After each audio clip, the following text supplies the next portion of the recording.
Welcome! In this video I'll show how you can empty trash on Android.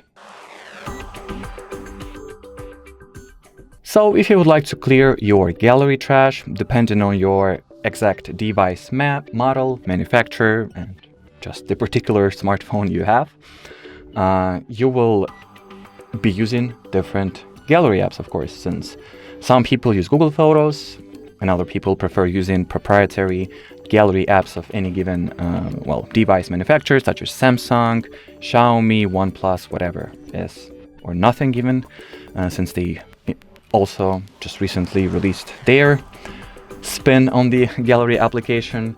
But generally what you will need to do is to launch this app, open some kind of additional section or hidden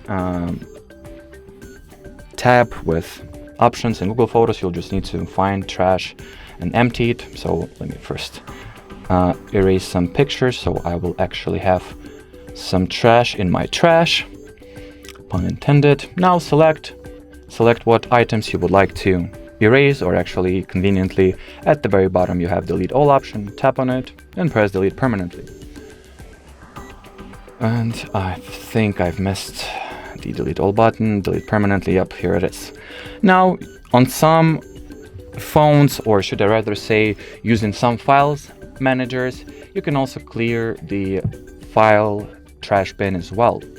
So let's see if I can actually do that on Google Files, since I haven't checked, to be honest with you, but I doubt that. But once again, this step is device specific, not even device specific, really app specific. So actually, yeah, you can indeed access the trash by through the same step of actions. Just open the side panel, excuse me, and then select what, or actually just select all items and press delete if you would like to empty your trash for good and leave nothing behind.